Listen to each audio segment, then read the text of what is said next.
السلام علیکم۔ Inside story کے ساتھ میں محسن بلال۔ ایک قوم ایک commander, field marshal Asim Munir, صلاح الدین ایوبی پلس، اور آج کل مولانا طارق جمیل صاحب ایک دفعہ پھر خبروں میں ہیں۔ اداکارہ نرگس کے ساتھ ان کی ایک ویڈیو آئی ہے۔ ویڈیو میں کیا ہے اور فیلڈ مارشل سید عاصم منیر، صلاح الدین ایوبی پلس یہ کیا کہانی ہے، اس کے ساتھ ساتھ بریلوی کنگ جنہیں کہا جاتا ہے، میری مراد مولانا الیاس قادری صاحب سے ہے، وہ کہاں غائب ہیں اور آج کل خاموش کیوں ہیں؟ یہ لبیک کا اتنا بڑا سانحہ ہوا تو وہ کھل کر سامنے کیوں نہیں آئے؟ کیا ان پر کوئی ذمہ داری عائد نہیں ہوتی تھی کہ وہ اتنے بڑے مسالک کو ریپرزینٹ کرتے ہیں اور ان کی اتنی بڑی جماعت ہے یعنی دعوت اسلامی، اور کب تک وہ سیاست سے خود کو کنارہ کش رکھیں گے، جبکہ جو ان کے ساتھ اٹھتے بیٹھتے ہیں، جو ان کی شورا کے ممبران ہیں، وہ ڈیجیٹل میڈیا پہ بھی ایکٹیو ہیں، مین اسٹریم میڈیا پر بھی کبھی کبھار آ جاتے ہیں۔ ان کا بناؤ سنگار دیکھیں، ان کا رہن سہن دیکھیں، تو یہ سارا معاملہ ہے کیا؟ یا تو پھر خود کو وہ ڈسٹینس کر لیں، یا پھر جب اس طرح کا معاملہ ہوتا ہے تو کھل کر سامنے آیا کریں۔ یہ نہ کہہ دیا کریں کہ ہم غیر سیاسی لوگ ہیں اور ان کو یہ کہا جاتا ہے جی کہ وہ بریلوی کنگ ہے۔ اگر ممتاز قادری کی بات کی جائے، سیلانی ٹرسٹ والوں کی بات کی جائے، یہ تھوڑا سا آگے چل کر میں بتاؤں گا، اس کی جو کچھ ڈیٹیل سامنے آئی ہے۔ لیکن اب بات کر لیتے ہیں سب سے پہلے مولانا طارق جمیل صاحب کی ویڈیو کی بات کر لیں، یا فیلڈ مارشل عاصم منیر جو صلاح الدین ایوبی پلس اور یہ اس طرح کی باتیں ہو رہی ہیں۔ میرے خیال میں ہم بات کر لیتے ہیں فیلڈ مارشل کی، کیونکہ تازہ تازہ ایشو ہے اور باتیں ہو رہی ہیں۔ پھر آگے چل کر بریلوی کنگ پر بھی میں نے آنا ہے، اور نرگس اور مولانا طارق جمیل صاحب کی جو ویڈیو ہے وہ میں کلپ بھی آپ کو سنواؤں گا۔ آپ سنیں گے تو آپ بھی اش اش کر اٹھیں گے۔ تو بات کر لیتے ہیں، یہ ہیں جی حجاب رنداوا صاحب۔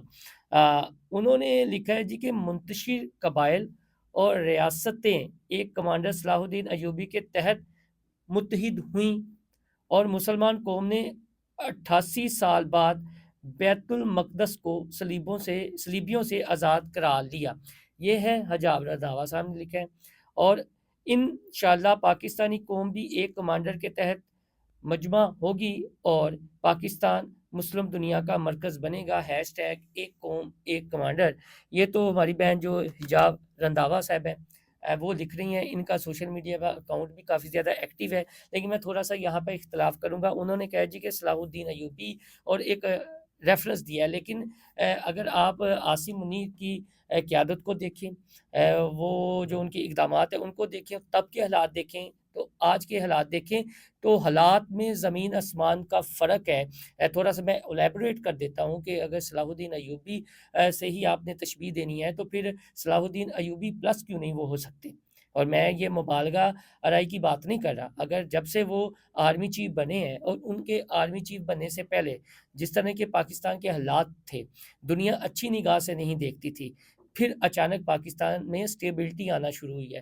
اکانومی کے لحاظ سے آپ دیکھیں، پولیٹیکل سٹیبلٹی کو آپ دیکھیں، حالات تھوڑے سے نارمل ہونا شروع ہو گئے۔ اور سب سے بڑی بات یہ کہ اگر ہم اپنے خطے کی جو اسٹریٹجک صورتحال ہے اس کو دیکھیں تو یہاں پر جو پاور کا توازن ہے، بیلنس آف پاور ہے، وہ آپ کو پتہ ہے کہ انڈیا کئی دہائیوں سے پاکستان کو آنکھیں دکھا رہا تھا، تو آج جو ڈونلڈ ٹرمپ ہے یعنی سپر پاور کا جو صدر ہے، وہ پاکستان کا انفیشلی اسپوکس پرسن بنا ہوا ہے۔ اور جس طرح پاکستان نے بیلنس آف پاور رکھا ہے دو سپر پاور کے درمیان، اگر آپ چائنا کو دیکھیں اور امریکہ کو دیکھیں تو یہ کون کر رہا ہے، یا کس کی حکمت عملی ہے؟ ٹھیک ہے، ایک ہے حکمت عملی جنگی محاذ کی، ایک ہے کہ دفاعی سفارتکاری، اور جس کو عاصم منیر بڑے احسن طریقے سے لے کر چلے ہیں۔ دوسری جانب آپ مسلم امہ کی بات کر لیں، سعودیہ کو لے لیں، ترکیہ کو لے لیں، آذربائیجان کو لے لیں، متحدہ عرب امارات کو لے لیں، حتیٰ کہ ایران کو لے لیں، اور جس طرح انہوں نے مسلم ممالک کے درمیان حکمت عملی سے ایک بیلنس رکھا ہوا ہے، وہ کس چیز کا گواز ہے؟ تب حالات مختلف تھے، تب تو قبائل آپس میں ناراض تھے، لیکن ان کی سوچ ایک تھی، ان کو صلاح الدین ایوبی نے اکٹھا کیا۔ لیکن اگر آج ہم پاکستان کے سپہ سالار کی اس وقت بات کریں تو وہ جو مسلمان ممالک ہیں، جس طرح سعودیہ ہے، ایران ہے، ان کے درمیان انہوں نے جو بیلنس رکھا ہوا ہے، ان کو قریب لانے کی جو انہوں نے کوشش کی ہے، جو ان کی حکمت عملی ہے دفاعی محاذ پر اور سفارتی محاذ پر، اس طرح خطے کی جو صورتحال ہے، پاکستان کے اپنے جو پولیٹیکل اور اکانومی کے حالات ہیں وہ جس طرح ایک بیلنس لے کر چل رہے ہیں، تو تب کے حالات اور آج کے حالات میں زمین آسمان کا فرق ہے۔ آج ٹیکنالوجی کا دور ہے، تب جو ہے زور بازو جنگیں لڑی جاتی تھی، جس کے ہاتھ میں تلوار تھی۔ آج ٹیکنالوجی ہے، آج برین کا بھی دور ہے۔ تو آپ یہ دیکھیں گے جس طرح وہ دفاعی لحاظ سے ہر محاذ پر کھل کر سامنے آتے ہیں، اور جو اصحاب کے لحاظ سے وہ مضبوط ہیں، جس طرح ہندتوا کے پرچارکوں کو انہوں نے تتے توے پر بٹھایا ہوا ہے، اور مسلم ممالک کے درمیان جو بیلنس کیا ہوا ہے، چائنا امریکہ کے درمیان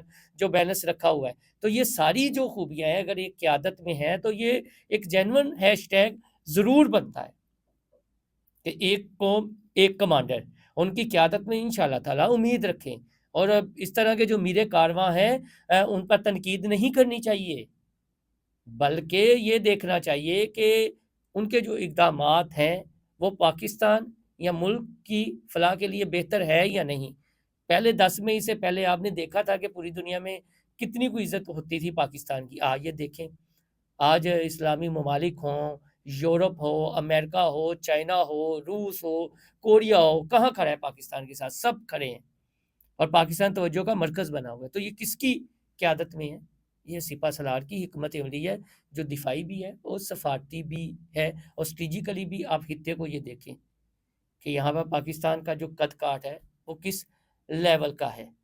تو تنقید جینون کسی بات پر کرنی ہے تو کریں، لیکن اگر ان کے اقدامات کو لے کر آپ تنقید کریں گے تو بات نہیں بنے گی، بات بالکل بھی نہیں بنے گی، اور پوری دنیا پاکستان کو سراہ رہی ہے، یہ ایک ریالٹی ہے۔ اور جس طرح وہ اقدامات کر رہے ہیں، مصر گئے، لبنان گئے، سعودیہ گئے، اب یہ آذربائیجان کی تصویر تھی، اور پاکستان کا جو پرچم فضاؤں میں لہرا رہا تھا، تو سپہ سالار کی آنکھوں میں چمک تھی، ایک جذبہ تھا کہ پوری مسلم امہ کو ایک چھتری کے تلے اکٹھا بھی کرنا ہے اور کمان سنبھالنی ہے۔ تنقید کریں، لیکن جو جائز تنقید ہے وہ کریں۔ مولانا طارق جمیل صاحب اور نرگس صاحبہ کی یہ آپ ذرا گفتگو سن لیں۔ خوش نصیبی ہے کہ آج بہت عرصے کے بعد میں نے پہلا حج 2006 میں مولانا طارق جمیل صاحب کے ساتھ کیا تھا، اور آج کافی عرصے کے بعد ان کی میری ملاقات ہوئی ہے۔ مجھے دعاؤں میں یاد رکھا کریں، اور میری اولاد کو، میرے میاں کو تو خاص مجھے کچھ دعا دے دیں۔ خوشی ہوئی تم نے ساری اپنے پارلر کی بچیوں کو بھی عمرے کرائے ہیں، مسجد بنائی ہے، اللہ اس میں اضافہ فرمائے، اگر بچے بچی کو بھی اللہ نیک بنائے۔ آپ کے جو میری دعا ہے، تم سے بھی دعا کی درخواست ہے۔ میری کیا اوقات ہے، میں آپ کو ہمیشہ یاد رکھتی ہوں، ہر دعا میں یاد رکھتی ہوں آپ کو۔ جی ٹھیک ہو۔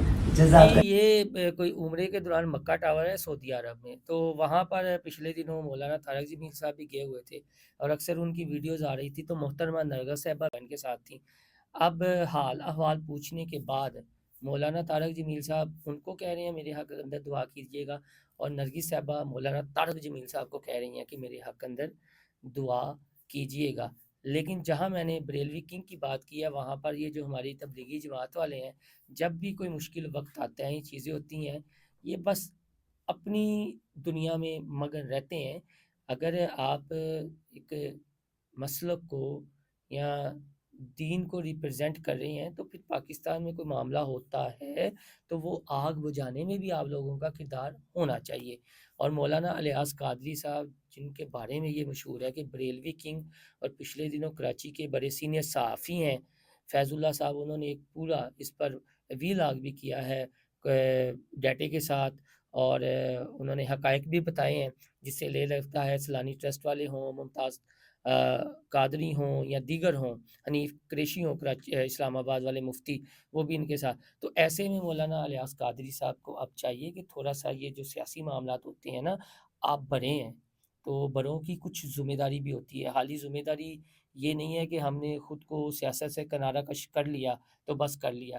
اگر آپ اس وقت ذمہ داری کا مظاہرہ کرتے، آپ اپنا مثبت رول ادا کرتے۔ دیکھیں آپ کے جو ارد گرد ہے نا، میں تنقید برائے تنقید نہیں کر رہا، لیکن آپ یہ دیکھیں کہ ان کے ارد گرد جو ہے نا، جو ان کی خلیفہ اول، خلیفہ دوم، خلیفہ سوم ہے، وہ جس طرح کا ان کا رہن سہن ہے، جس طرح کا بناؤ سنگار وہ کرتے ہیں، جہاں اٹھتے بیٹھتے ہیں، اور جس طرح انہوں نے اپنے آپ کو ڈھالا ہوا ہے، تو ذمہ داری ان شخصیات پر عائد بھی ہوتی ہے کہ جب اس طرح کا کوئی ثانیہ مرید کا ثانیہ ہونے والا، رونما ہونے والا ہو یا پھر کوئی معاملہ خراب ہو، تو اپنی ذمہ داری کا احساس کرتے ہوئے آپ شخصیات کو، دینی شخصیات کو سامنے بھی آنا چاہیے۔ آپ کے لاکھوں ماننے والے، چاہنے والے ہیں، وہ آپ کی بات سنتے ہیں۔ دوستو فی الحال اتنا ہی، اپنا فیڈ بیک ضرور دیجیے گا، اور وہ جو ویڈیو والا پراپوگنڈا میں نے ایکسپوز کیا ہے اس کو بھی دیکھیے گا، اور ساتھ میں یہ جو ملا اور مولوی جن کی یہ آپ کہہ لیں کہ چندے بند ہونے ہیں، انہیں ڈر ہے، تو وہ لبیک کا کندھا استعمال کرنا ہے، تو وہ جب آپ کی ضرورت ہوگی کندھا استعمال کریں گے، مشکل وقت میں آپ کے ساتھ نہیں ہوں گے۔ فیڈ بیک ضرور دیجیے گا۔ اللہ حافظ۔